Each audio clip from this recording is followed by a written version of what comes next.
Hello and good morning to Roadmap MBA. My name is Ashleigh King and I'm so delighted to be here presenting another Roadmap MBA for this wonderful channel today. So thank you for anyone tuning in, whether you're watching live or whether you're watching later. Please do say hello. We know we have people streaming in from Facebook, from LinkedIn, from Twitter and other channels. So say hello, and if I see your comments, I'll try and catch you live. Otherwise, I do try and reply to comments in the follow-up later. So hello to those who are coming in now. Really exciting to be here. I love delivering these sessions, so it's very, very exciting. Okay, so today I'm going to be talking about finding the courage to present. So that's about presenting with courage and with confidence. And I think this is a really important topic because I get asked about it all the time. So I thought, well, why don't I do something like a session on public speaking? Because I know that whether you're a business owner, whether you're self-employed, whether you are working in an organization, speaking skills will help you in so many ways in your life. And so actually they're a timeless lesson to learn. And also it's such a spectrum of skills you can learn. For instance, I would never have imagined that I would be live presenting, which is a different kind of speaking skills altogether. So hopefully the session will be valuable. If you are interested in speaking, if you're a speaker already, or you'd love to be a speaker but you have questions, the best way for me to help you is to drop a message or comment now, and I can reply while I'm live. Otherwise, watch and then do reach out if you need any extra help. Okay. So before I start, I'm going to be sharing a little bit about the Roadmap MBA. So the Roadmap MBA is a wonderful program. We're actually on a mission to help people around the world to build a better life for themselves, creating an accessible platform for all communities to thrive and celebrate together. So this wonderful resource is actually open for enrollment for the next class. So you can study it at any time, but you can actually join and apply by the 12th of January 2023 to join the next intake. What that means is, as well as studying in your own time, having resources, videos, a wonderful book that you can access, you'll also be able to access classroom sessions, to ask questions. So it's a really great resource, and every time you buy one of the Roadmap MBA programs, actually one is gifted. So it's now in over 30 countries around the world, and that is super exciting. So please come on this journey with us. I think it's really important to say that there is a shake-up happening in education. There's a shake-up happening in many industries, and I think it's important that we do that. So really excited to see that unfold. Okay, so I wanted to share a little bit of an intro and what I've been up to recently. I find this helpful just to share what's been going on for me as a business owner, what's been going on for me in my thoughts and views around things happening in the world. And I know that my colleague Steve Pugh, who founded the Roadmap MBA, does that a lot, as well as Ifeanyi, our colleague, who also presents.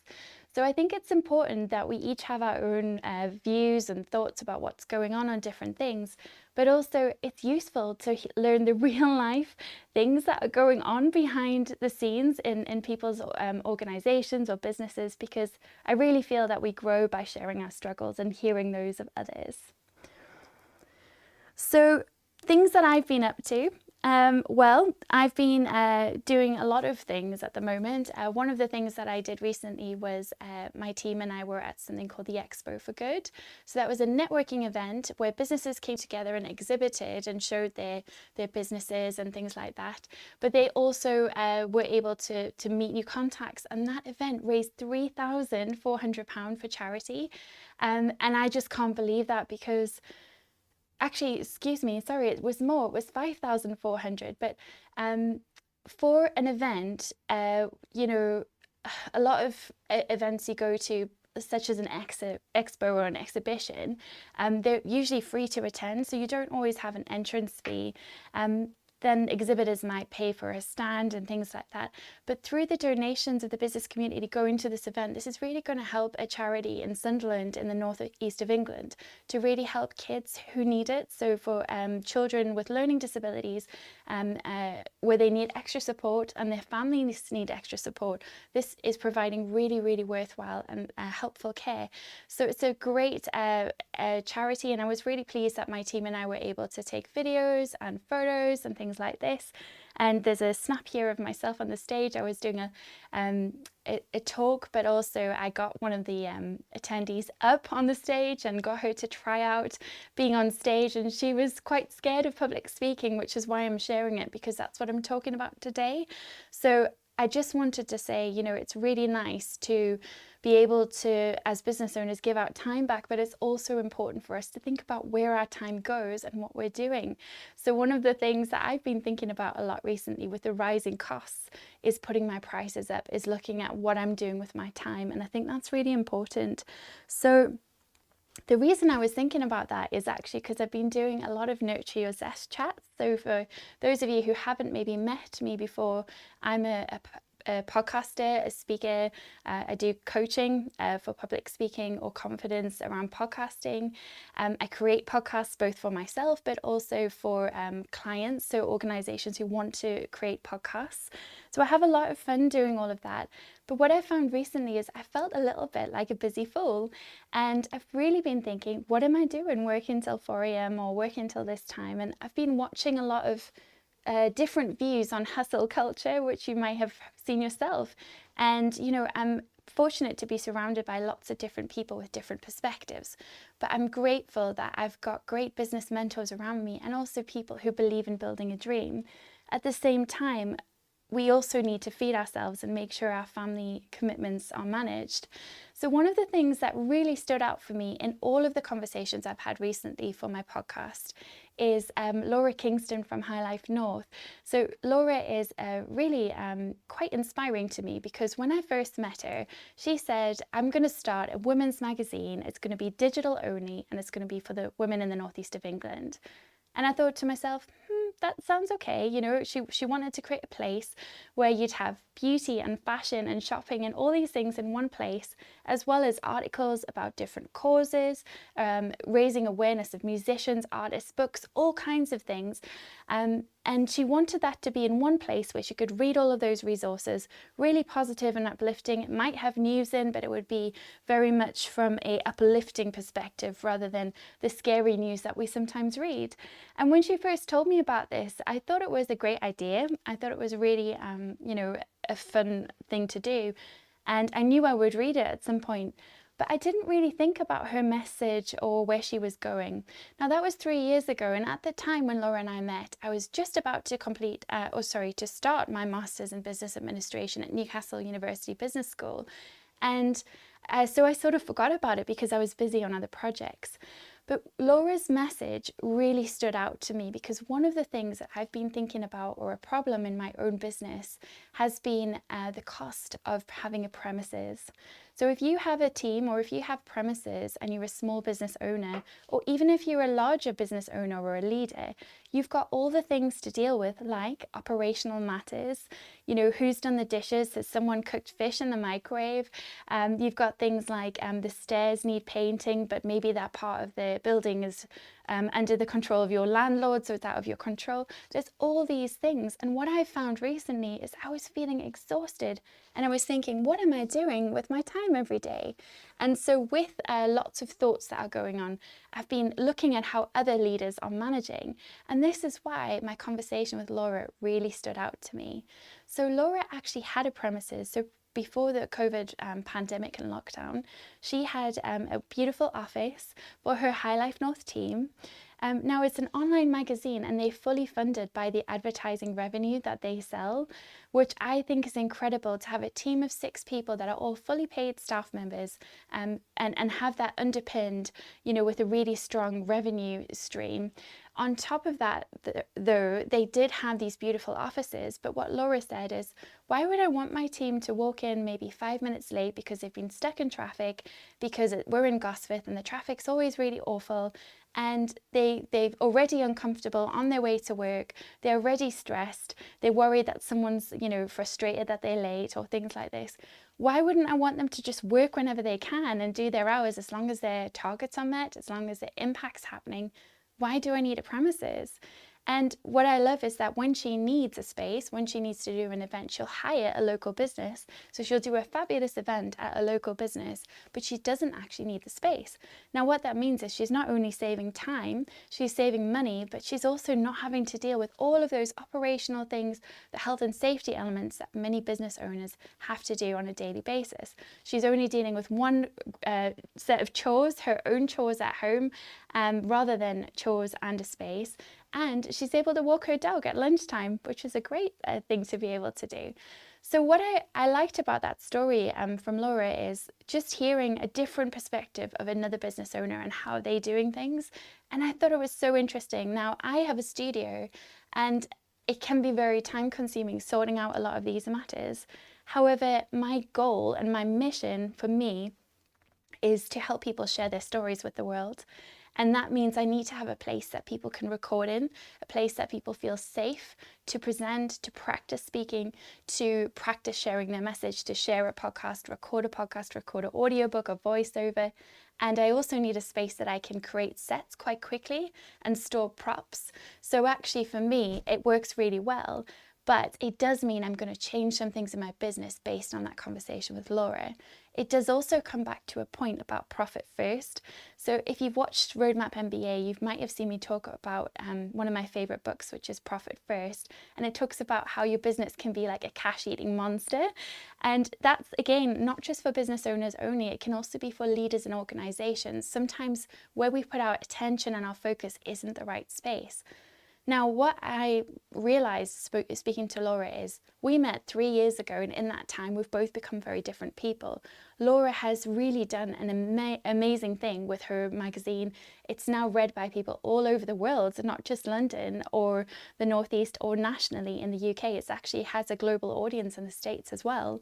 It is focused on the Northeast of England. She does have a niche. It's about, women but also because she's got 6 different writers, she gets different perspectives from different people, which means she's reaching her target audience, and rather than just focusing on one voice and one tone of voice. So what I wanted to mention relating to that is just this squiggly drawing here. If I compare Laura and my own journey, I think what really stuck out for me, and it relates back to this book, Profit First, is so Laura's had one clear goal. She's had a starting point of A, and she's got an end point of B. And what she's wanting to do is, she told me, I want to create a women's magazine in the Northeast of England. It's going to be fully online because sustainability is so important to me. And I think that's just incredible that was her goal, and that's what she's done. Now, it doesn't mean she hasn't had difficulties, or there haven't been times where maybe she needed to get extra cash from the bank, or revenue was a bit tricky that month, or she didn't have a cash flow issue, or she hasn't changed staff. She'll have had all kinds of challenges. But her focus on that one goal is really, really inspiring. Similarly with this, Steve Pugh, the founder of the MBA, Roadmap MBA, he has a similar goal. So his goal is to reach people all over the world and make higher education, or make business education, more accessible. So that focus is so important. And I have many chats with Steve about where I'm spending my time and what I'm doing. And I always learn from him because he's always tweaking and systemizing things. But this journey was so important because if I look at mine, like many entrepreneurs, it can be a little bit squiggly. But what happens sometimes is my goal personally is to actually do an online podcasting course. I've written the material. I've got a very strong business plan. I know the keywords I would use. I know the advertising strategy. I know all of the research. I know the competitor research. I've done courses of my competitors. I know where I stand in the market. I know what makes me different. So I've done all this research, but the actual selling of it is scary to me, to put it online, even though I've got people asking for that every day. But what I need to do is make money. So sometimes, even though my starting point is here and my end goal is my online podcasting course, if someone offers me something else, if there's something else that I could do that could make some money, like if I'm being paid to do a public speaking training event, I have started to do other things. And that's meant that rather than going from A to B, sometimes I'll go to C or to J or other letters. And it just means it's much more complicated. But what also happens is people who are watching you, your ideal customers, get confused because, hey, I thought you were going to sell me this online podcasting course, but now you're doing all these other things. So I'm not saying that either of these is right or wrong. I actually think I'm really happy with some of the things and opportunities that have come to me this year. But I thought it was a really important lesson for me to remember that actually, what are you doing? What are you spending your time on? And sometimes the shortest route is A to B, not these other ways. At the same time, they can bring many opportunities. So that's just a musing of mine on a struggle I've been having in my business. And I'm wondering if you've ever been through anything like that, or if you're going through any of your own struggles and what you're doing right now, please do share. So so I mean, there's some great comments in about public speaking being scary, about presenting being scary, and I know that there's some comments in as well about needing a space. Sometimes we do need a space, and we need a studio, or we need a place to work that's separate to home. That can be really important. I think it is important that we all make little steps, and it's those steps that matter. So I like what Paul King said as well. The best way to progress is to have the opportunity to try and to iterate. So what we say in entrepreneurship, or if you do any business education, if you do an MBA, you will learn about entrepreneurship as part of your program. And one of the things you'll learn is that done is better than perfect, but also you need a feedback loop. You need to know what your audience wants, what your customers want, what your clients want. And without that, what you can be doing is working for years and years and years. And you might be creating something that no one wants, or that somebody wanted maybe 10 years ago, but it's out of date. So this is something I've seen a lot when we did our studies, when I completed my Master's in Business Administration and MBA. We did a lot of case studies, and there were examples of people who had spent 10 years building an app, 10 years finding the research, doing the market strategy that they needed, working things out, and their competitors had started with nothing, but they just started to tell people what they were doing, continually talking to their audience, adapting, tweaking, and in the same 10 years they'd built an empire, and the other competitor couldn't really keep up. So it's worth thinking about these things. I'm not saying any way is right or wrong, but I'm really interested in your thoughts. So if you have any, please do leave a comment. Great. Okay, so those are the things I've been up to and the challenges I've had. Something that is coming up, if you're in the northeast of England, is an event called the Micro Business Unite event. That is in South Shields. It's run next week, so it's next Tuesday, and it's at the Customs House. So this is actually to celebrate micro businesses. So there's some great speakers. It's run by Ian Farrar, who is a podcaster and also a sales and marketing strategist. And I'm very fortunate to be interviewing Nicola Jane Little on that event. So I'll be talking to her about her business journey, her experience of entrepreneurship. And it's really nice to be in a position where I'm not only having the opportunity to speak, but also to interview and to chat to people live. So that's really exciting. So if you're around and you're in the Northeast, please do go, and I'd love to see you there. Okay, so let's dive into today's topic. So if you are watching and you have any thoughts or questions about public speaking, please do drop a note, because I can answer them live, which is really great. Okay, so today I'm talking about the courage to present, particularly presenting with vulnerability, being your true self where you can, and also having the confidence to present. So I'm really excited because this is a really important topic to me. So why do speaking skills matter? Well, some of the reasons are negotiating. It can also be elevating your communication, so learning new skills, presenting new ideas.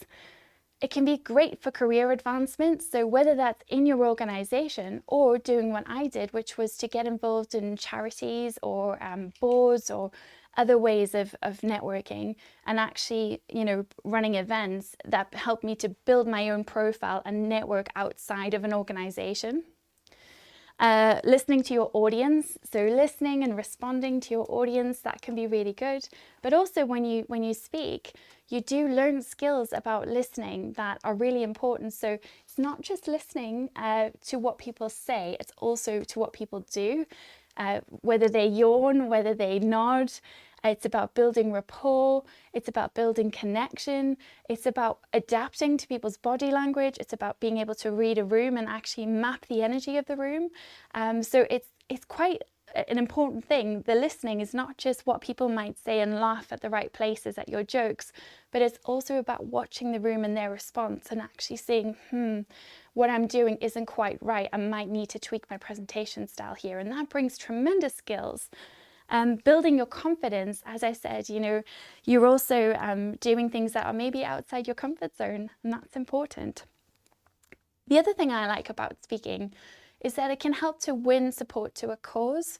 So as I mentioned, you can use it to negotiate, to persuade, and to create influence, but for topics that matter, and that can be really important. So those are some of the reasons why speaking skills matter. If you have any tips or reasons why you think speaking matters, please do drop them. So I think there's some coming in saying learning to watch yourself back is tough. I 100% agree. I find it quite difficult to watch myself back, particularly because sometimes I can be unfocused, or I can get distracted, and I can find it so uncomfortable to watch. But it's only through watching the good and the bad that we learn. So actually having that courage to watch yourself back can be really important. We've got some comments about active listening. So yes, active listening is a great skill to have, being able to repeat what someone has said. So if you're interviewing and you need to build rapport, what you can do is you can listen, you can pick up on particular points that they're talking about, and then you can respond. And that's what I do when I'm podcasting or interviewing someone. I might listen out for something they'll say, and then I might say, Julie, when you said this, it made me think of this thing that I read in this magazine. What is your perspective on that? So you're able to tease out their thoughts on something. And it's really important to help build rapport. Excellent. I love seeing the comments coming in because I can respond to them straight away. So if you have any thoughts about speaking, please do drop them. Steve had said he's been trolled on LinkedIn for nodding too much. So this is the thing. If you're speaking to someone, especially if it's a live stream or you're doing an interview and you're nodding, that can be because you're thinking and you're taking in what they're saying and you're listening as an active listening method. But that can be that you're nodding and people are thinking, all right, okay, we get it, you're listening. So it's really interesting to see the things that people pick up on. Now, another thing is trolls. So if anyone's scared of speaking, which is something I get asked all the time, what if people hate you? What if they write some awful, nasty comment? Well, actually, if you're getting trolls, if you're getting people write things about how good or bad you are as a speaker, it's usually because you're making an impact. So actually not many people do get online comments that are nasty. It's usually if you're starting to get reach and you've got your own audience. So that's a really important thing. Getting trolled means you're getting noticed. I like that a lot. Okay, so what kinds of speaking authority might we have? Or what, if you speak, so say for instance, I'm invited to speak at an event. Why do people even want to have you there?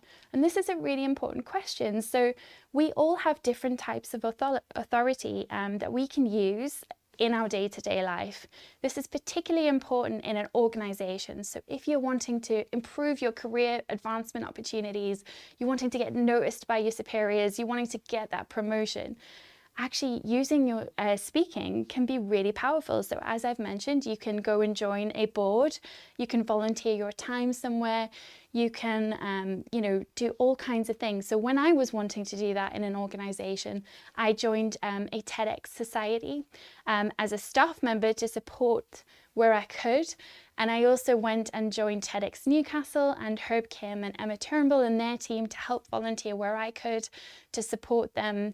I did things like I joined various charities in the northeast of England so that I could run events and speak and practice skills and lead different initiatives initiatives. But what that did mean is when I went for lots of interviews, people on the panel already knew who I was because I was going to those events, I was putting myself out of my comfort zone, and I was also writing about it. I would write blogs, I would put it on LinkedIn, I would just tell people what I was up to. But it's that journey that people are interested in, and oh, look what they're doing, that's so interesting. I've seen this at the moment with somebody that I trained recently, who I'm really excited to see. So I recently did some training for the Ignite Pre-Accelerator on starting a podcast and how it can help attract investment for founders. So if you're a tech founder and you want to win startup, investment from other people, what you can do is you can actually use a podcast as a very lean way to market your product and build community with your audience. And I'm really excited to see some of those learners are now releasing their podcast, so that's exciting.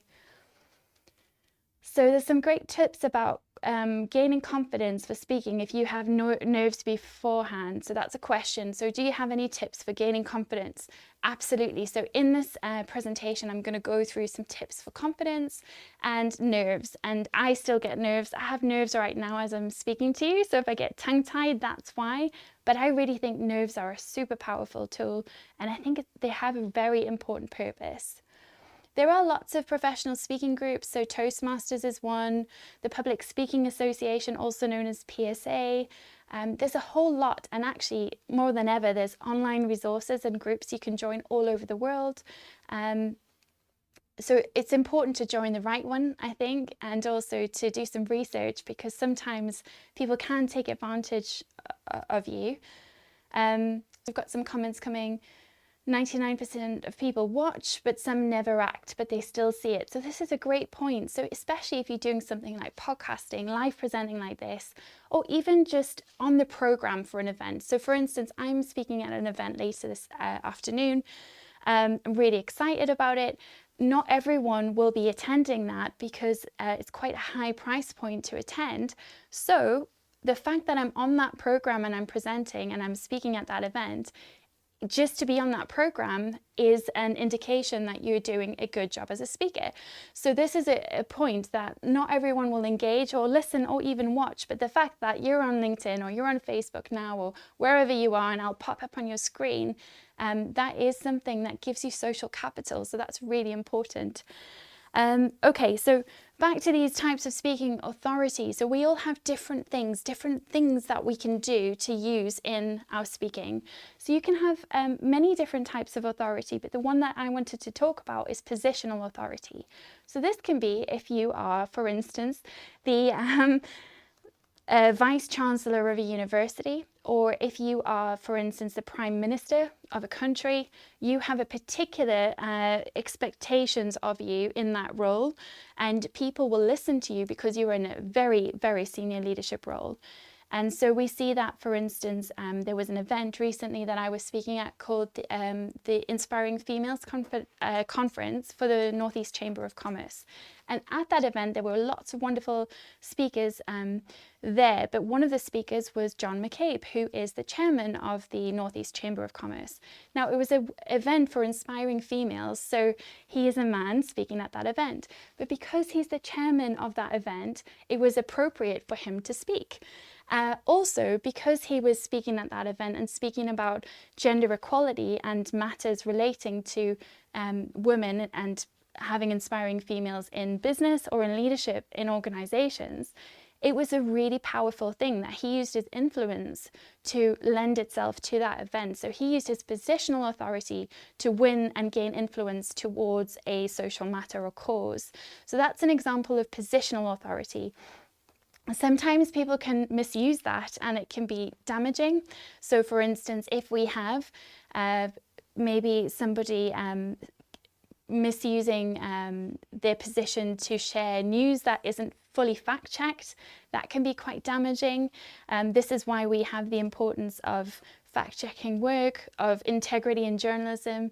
It's also important why we need to have whistleblowing procedures in different organizations. So positional authority can be a very powerful tool for good and for bad. So it's something we're thinking about. You can also have expert knowledge. So expert knowledge is another way that you can have speaking authority. So for instance, for me, I am often called a podcast expert. It's not a title I ever thought I would have, but I just love podcasting and I'm so interested in it that I spend a lot of time researching, learning, and developing my own skills and knowledge around podcasting. So then when I'm invited to speak, it's often on the topic of podcasting or finding your voice or how to share your message or things like this. And that's quite a powerful tool as well. So developing expert knowledge can also give you authority. So those are just 2 examples, but you can have many other examples such as your network, your social capital, which we've already mentioned.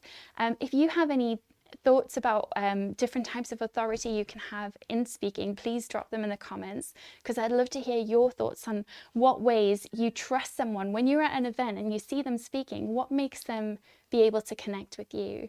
Sometimes it's also by reputation. So this can be, oh, I've heard that they did this or they did that, so I believe them because my friends and my network likes them. So that can be a way that we see people having a type of authority when speaking.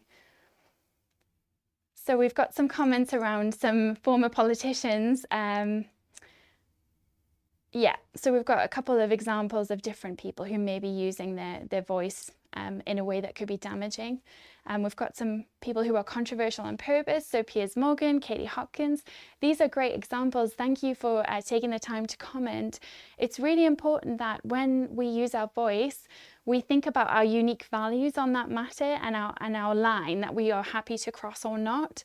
So I've been commenting recently for Newsweek on 2 pieces around Meghan Markle being one and Meghan Markle and Kim Kardashian being another. And I knew it was important that if I was going to make a comment on those 2 articles, I needed to know where my line and boundary was about what I wanted to say about that matter and keep it relevant to that matter and that audience. And so some people can be controversial, but it's important as well that we use our voice in the right way. It's really nice to hear you, to see you here, Shumba. Thank you so much for tuning in. I know we first met a long time ago and spoke about public speaking and all kinds of things. So it's really nice to see you here and talking about one of the ways that people can have authority, which is also around sharing your experience and developing your journey. So again, if people see that there is a journey, and that's why it's important to share what you're doing, even if you're just starting, because what can happen is as you grow, people can see you grow and they've been on that journey with you. So when we were talking as an example about somebody who might want to put out a new product and they've spent 10 years researching and they never speak about it, and then you've got another organization that's starting at small and just testing and trying, what you can find is that that group, they've built that audience because people have gone on the journey, and that's where that credibility comes in. So I think those are great tips. So thank you for commenting there. Okay, so why did I decide to cover the topic of speaking? So I get so many questions on this, and I thought it would be great to do a resource that I can actually help people with, but also to answer some of the questions that come in. Hello, Tony Ifiani, it's nice to see you. So also for me, I'm a natural chat box. I've always been a chat box and I've always chatted. But because of my own life lessons that have come my way and some trauma in my life, I stopped talking and I stopped chatting and I lost my confidence. What that meant was I couldn't imagine the thought of being on a stage, but also, like many people in organizations, we think that we are our job title and that's it. And we forget that we have dreams and goals and we need to do what we need to do to finish our tasks and stay on track. So actually there was a big part of my life missing in the past when I wasn't doing speaking or other things, because as a natural chatterbox, I wanted to use those skills. So what I started to do was amateur dramatics, and I was in an amateur operatic society. We did Sweeney Todd. It was fantastic, but just to have the opportunity to go and be creative and have fun and sing and use your voice, and joining, choirs, community groups to do some of these activities. So if you are someone, whether you're working for yourself or you're in an organization and you're feeling there's a part of you missing, or you'd love to try speaking, but you're scared, you can start with tiny steps to help you find your voice. Okay, so my mission is to help people to share their stories with the world. I do lots of work one-to-one or in group training or coaching to help people to get clear on their voice and their story and their message. And so this is why it's such a big, passionate thing for me, because I've been through that journey of having a message I want to share, but feeling too scared and worried that someone might judge me for what I'm thinking. Okay, so before we get started about some of the research here about speaking, I wanted to share some of my favorite voices on this topic, but also why. And I like to do this. I did this recently with a live stream I did on neurodiversity, and I got some great comments back about thanks so much for those resources. So I wanted to share some lessons I've learned from these particular people. They're not in any order, so if you're watching and you're one of the people I've named, it's not a personal thing. But yeah, we'll see. So Jo Darby from Voice in the Room is an excellent public speaking coach. I've been fortunate to attend some training that she's run in the past, or some of her sessions she's led. Now, Jo studied at Newcastle University. She did English literature and then went and did law. She's had a fabulous job working as a barrister, so she had to get her point across very quickly. And what I like about Jo is she actually changed her whole career path and went and did all kinds of different things, but one of the messages that really stuck with me is she went into prisons and she had to build a rapport very quickly with male prisoners who maybe would have treated her in a particular way, and she had to have that kind of confidence and courage to just turn up and run these sessions. And what I liked about Jo is her confidence, but also her message talks a lot about understanding your audience. So who are you going to be speaking to? Who is going to be in the room? Who is listening? Who might you meet? What might they be interested in? Sometimes we can just turn up and present what we think people want to know, but actually you need to adapt your message for that audience. So if you're going and speaking at an engineering conference about the importance of innovation, if that was me, I might feel quite out of my depth because it's not my usual habitat. But there are examples of engineering and innovation that I could connect and create some kind of material around, such as open innovation around the Lego group or something like that. And I might be able to create a presentation for that. But I would need to do research and put my effort in. So Jo taught me a lot about understanding your audience to maybe adapt your content. I also like that Jo talks about the importance of building rapport, so you can do that very quickly, and that's so important because you need to be able to capture your audience's attention. So I'm really grateful to Jo for teaching me those lessons, and you can find mentors, whether they're online on YouTube, whether they're people you read in your inbox and newsletters, whether they're people you're watching like myself or other presenters on this channel, or whether it's a book that you're reading. There's so many places to find tips, but do your research and find out, what you want to talk about, and that helps you to build rapport quickly. So Duncan Yellowlees is a speaking coach he works mainly with academics. He also works with researchers and anyone really who wants to work on their speaking. But Duncan's very fun and he has a lot of humor, and he also likes to tell stories like me. So he'll go on a bit of a journey about why it matters. And I like his sessions. I think what he talks about is sometimes a little bit creative and abstract, and I really like that as someone who benefits from that kind of training or speaking. Duncan and I first met when he was a speaker for TEDxNewcastleUniversity, so that was really wonderful to see him go through his journey of creating a talk about the power of storytelling. So you can catch that online as well. Then we have Simon Raybould, who is somebody that I have learned the most lessons from around public speaking, and I'm not afraid to say it. So Simon is so different from me. Sometimes we've clashed when we first met in the past, and what I like about Simon is the lessons he's taught me because he's so different to me. So his background is engineering and being an academic, but he also has worked in theatre, so he's got this wonderful skill set of so many things. And with Simon, what I've learned is that he ran a session and you could go and speak and you'd get live feedback in front of everyone. And it was so scary to do that. But some of the feedback he gave me was really hard to take, and there were lots of tears for me when I went home. So one of the bits of feedback were scars, not scabs. And that's really important. When we're sharing a message about our story, we need to sometimes give a trigger warning to our audience to tell them that we might be sharing something that's difficult, but that we're okay. It could also be that we need to talk about things that have healed, not that we're healing. Sometimes that can be quite tricky when you're talking about, difficult topics. What I've learned is that if you want to speak, if you want to share your message, if you want to share your voice, you need to be able to A, listen back to yourself, but B, listen to the critique of other presenters, whether that's around how you market yourself, how you price yourself, how you create your graphics. So sometimes I've learned that my graphics aren't always very easy to read because I can have too many pictures on or too much writing. So all of that is just information. It's not failure. It's only feedback, as we would say with neurolinguistic programming. So it's really important to listen to others. And that's the biggest gift that Simon has given me.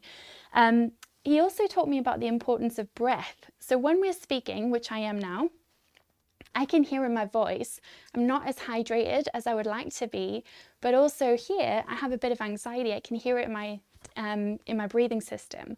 So I should be speaking more from my stomach, from my gut, rather than from my throat, because actually that hurts my voice, and I've got to speak again later today. So that's something that I'd never picked up on, but Simon could tell right away, and he really helped me with that lesson. There is something as well around time. So if you're speaking, you need to be on time, you need to be there on time, but you also need to finish on time, because it's only fair to the other people that are speaking and to everyone around you that your session doesn't run over and eat into their time, but also that you respect the audience and you're there on time. And that's been a really important lesson for me. Simon has the thing around Batman, which is why there's a bat on the screen. So if you're seeing that and you're thinking, what is that about? I didn't want to use an actual Batman image because of copyright and all that, but I've used a bat. And the importance there is, what I learned from Simon is, because we're so different, I'm never going to reach people in the same way he does. He reaches people who are often very research orientated, who are very academic, who like things a particular way. And I don't think I would ever be like that. However, what I've learned is that we're very different, and we attract different audiences, and different people want to listen to us. Different people connect with us and engage with us in our message. So what I've learned is the value of being yourself, but also sometimes when you're scared, when you can't speak, when you need those tips that some commenters have asked for around nerves, you actually need to step into a different persona to actually stand on stage and share that message. And for Simon, he talks about stepping into his Batman suit. So it's really, really important to listen to folks that are different to you. One of the last people I wanted to raise attention to is Nichols from Motivating the Masses. So I love to look at people who are very international and raising awareness across the globe, doing all kinds of amazing things. So she has online resources and training and all kinds of free challenges and books and resources.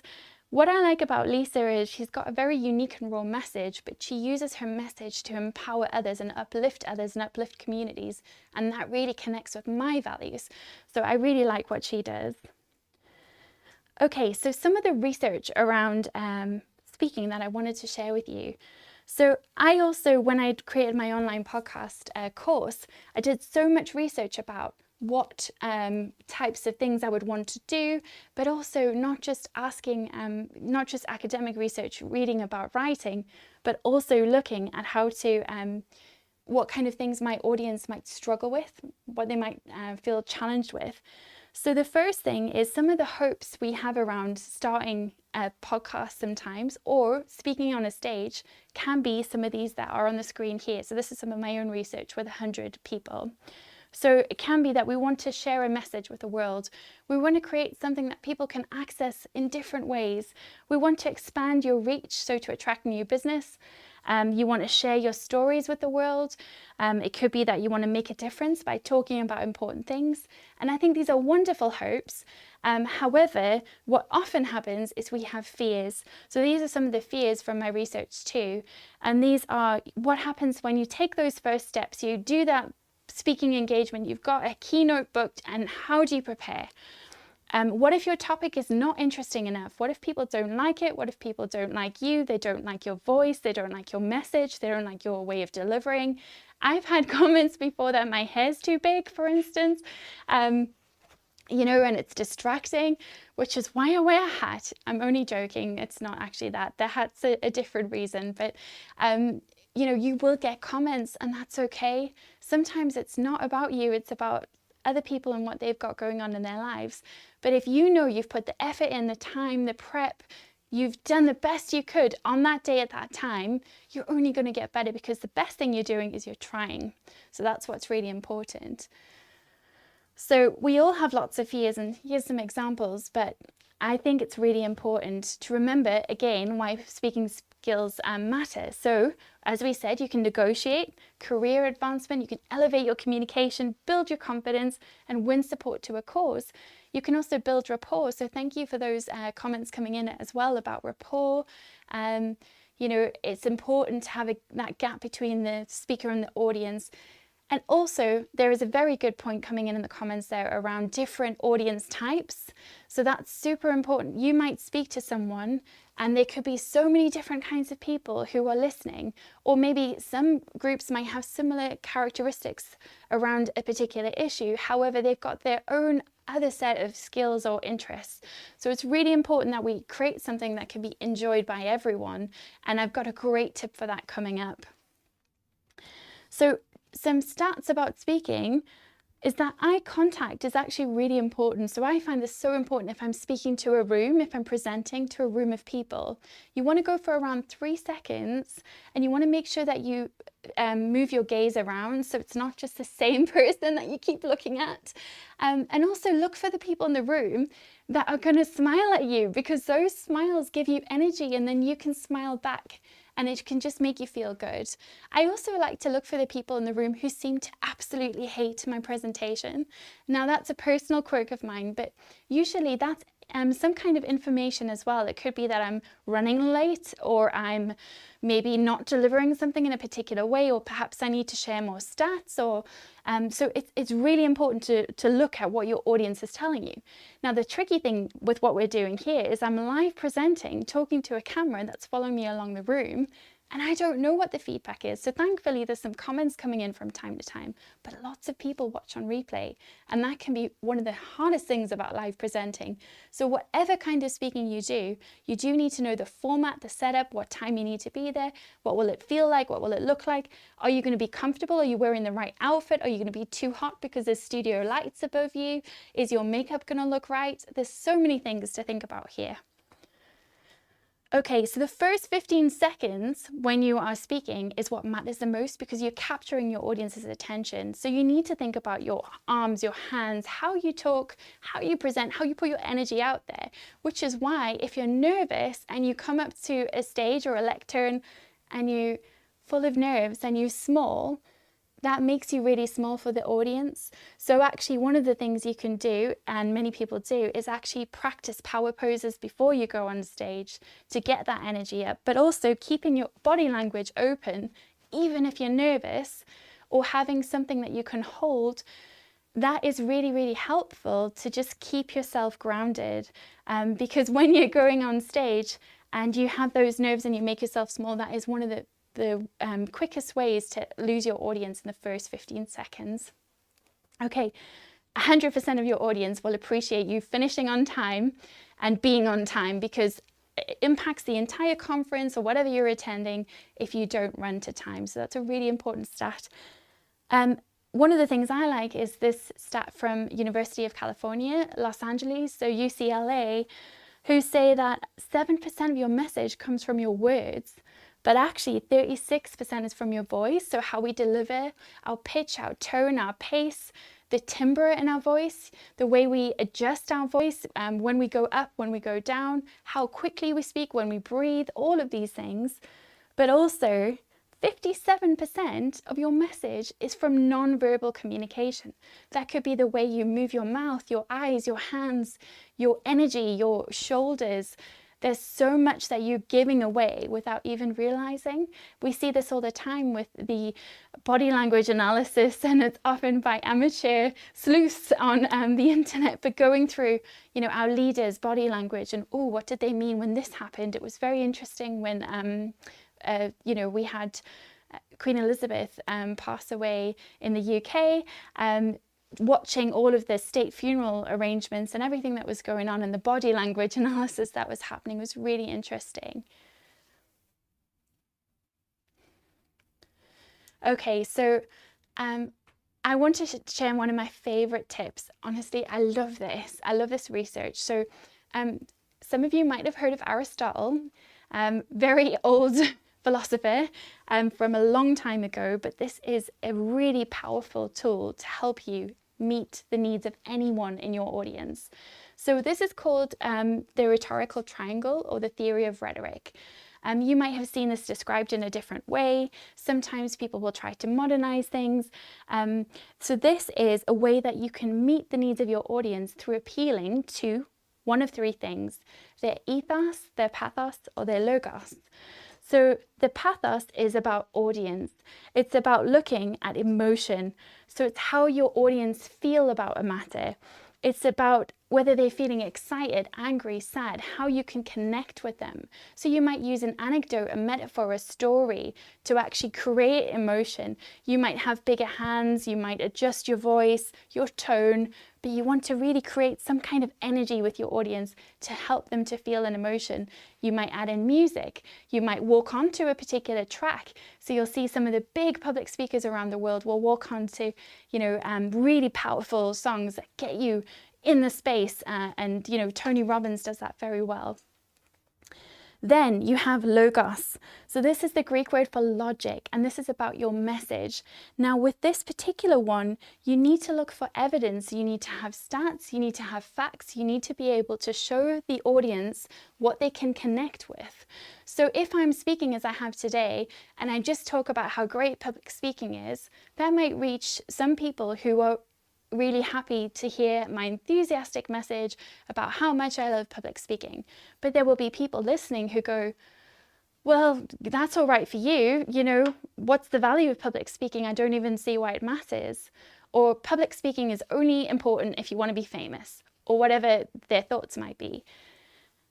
And they're entitled to those thoughts because they're theirs. But with logos, what you can do is you can explain that actually, if the stats are that you lose someone in the first 15 seconds of them finding you, then you need to have energy and you need to be able to connect with people.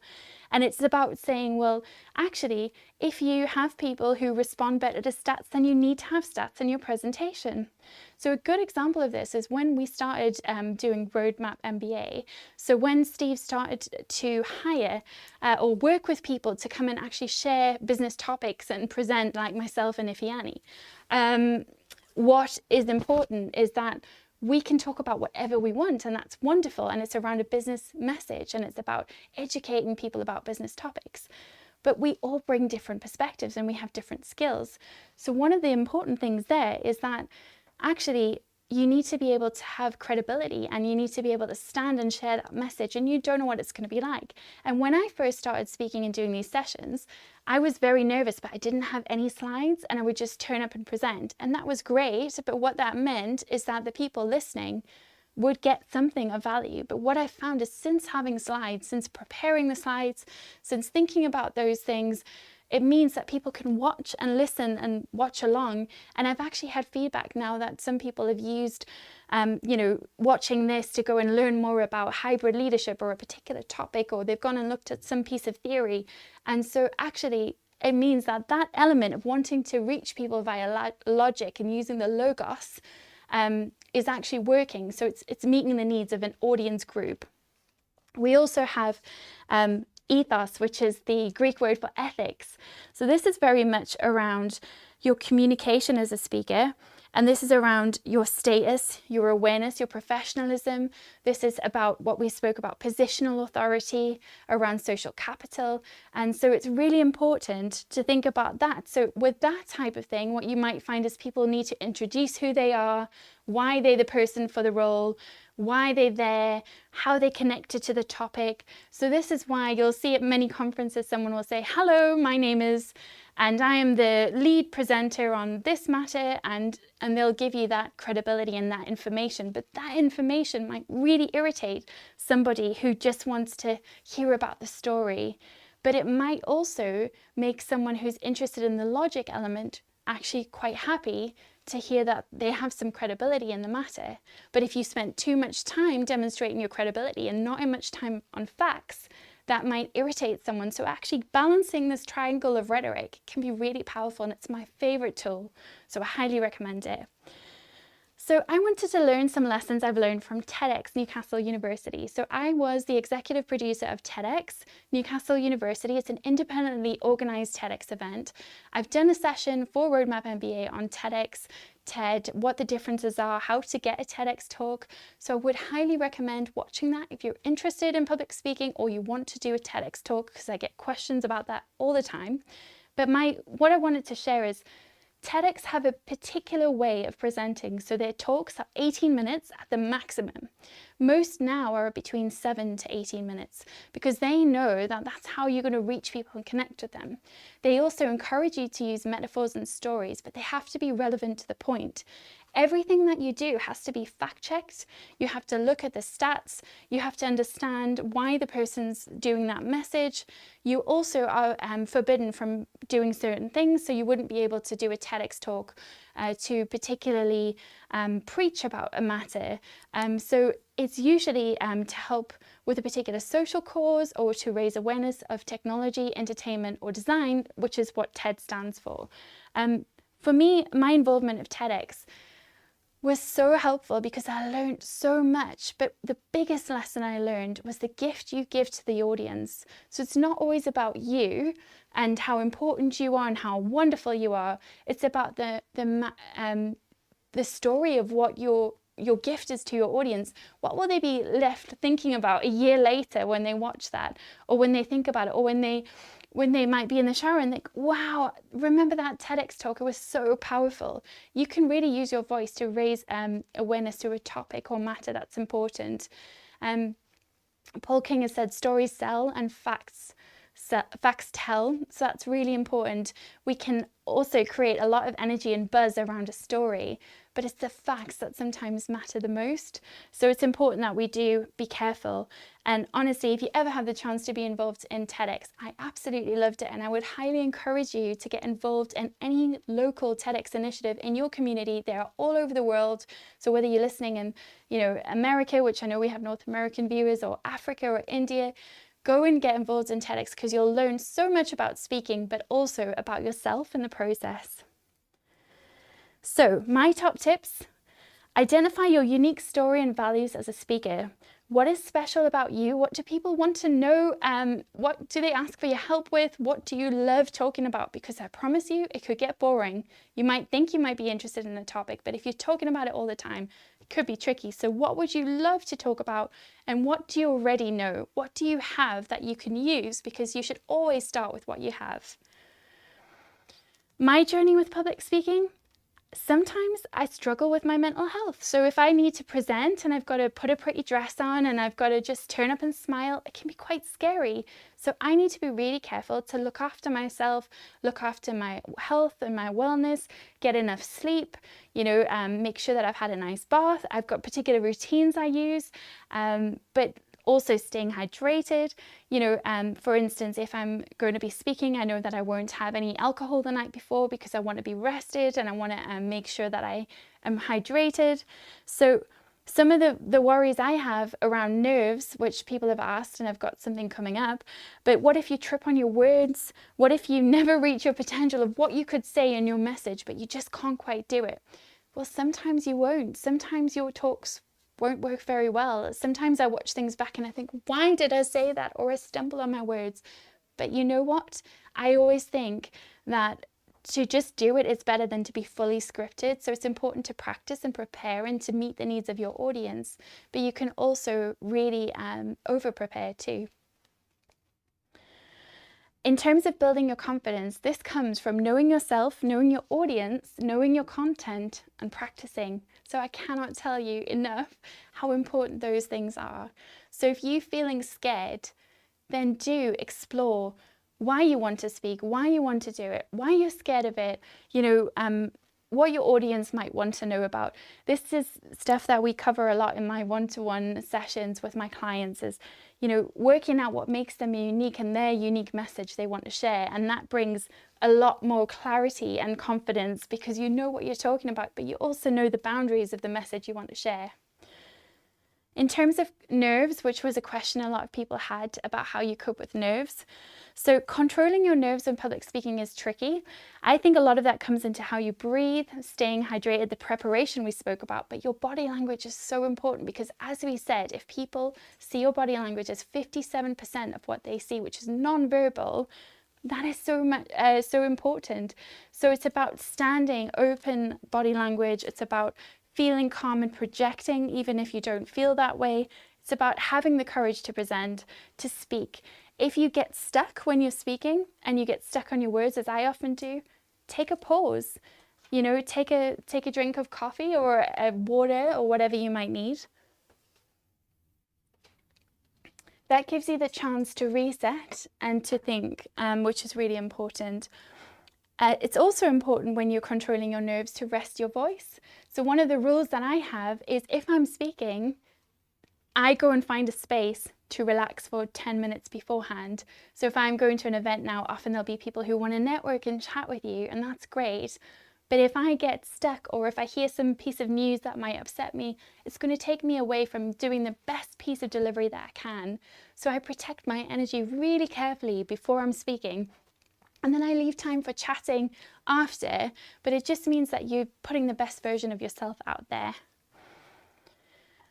And some emergency coping skills, if you need them, to ground yourself if you lose confidence on stage. So having worked with TEDxNewcastleUniversity and being an executive producer with that, and working with the speakers and helping to make sure that we get the best production that we can, this happens. We have people who freak out and they worry and they get scared, and sometimes it's with an audience and sometimes it's without an audience. Just the idea of being filmed is scary. So one of the biggest things I find this with is with researchers who worry about getting the facts right or being judged for maybe having something wrong. And this is why preparation is so important. So what I do is, if I'm ever afraid, or if I ever get stuck and I'm speaking, which happens and it has happened, I always try to ground myself quickly. So what can you see? What can you see around you in your peripheral vision? It might be that you focus on one person in the audience that's smiling at you. It could be that you see a spotlight and you want to just focus on that for a moment, and it just gives you a piece of confidence. What can you hear? Can you hear the noise of the crowd? Can you hear the noise of someone in the background doing some kind of checks of some kind? But hearing something, what can you touch? Sometimes we can't touch anything. We haven't got anything around us, but can you touch your material? Can you touch your hat? One of the reasons I love having a hat is, if I get nervous, I can just put my hand on it and it feels lovely to feel, and it just grounds me immediately. What can you smell and what can you taste? And that's another thing, is, to stay hydrated so you can taste something rather than just dry mouth, which is awful if you're a speaker. So I think it's really important that if you are speaking, before you go on stage, make sure you're hydrated, make sure you're comfortable. So I like to wear heels when I'm presenting. It helps me to step into the space of what I want to do.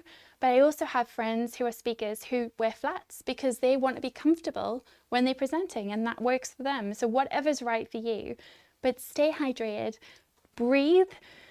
Think about your body language. Some people do a power pose, whether it's like this, just standing like that, or if you stand like that. But open body language is really much better than to stand and present like this, because you just won't reach people in the same way. So those are my top tips from today. Before I go, I love to talk about my favorite books. When I came in today and I saw Steve's always got fabulous books on his bookshelf, but this is one of my favorites. So it's called Influence, The Psychology of Persuasion. So highly recommend actually checking that out. It's an oldie but a goodie, and it talks about how you can actually reach people and connect with them. A similar one that I love as well is How to Win Friends and Influence People by Dale Carnegie. And there's so many books you can read, and the main gift I want to give you is the one I learned from TEDx, which is whatever you speak about, whether it's business, pleasure, for fun, whether it's something tricky, what do you want to leave your audience with? It's that gift to the audience that you're bestowing upon them that is so important, and you really have a power of and position of privilege when sharing your message. So I hope that helps. If you have any comments or tips or anything you want to connect with this topic, I'll try and catch up in the comments. Thank you so much for today.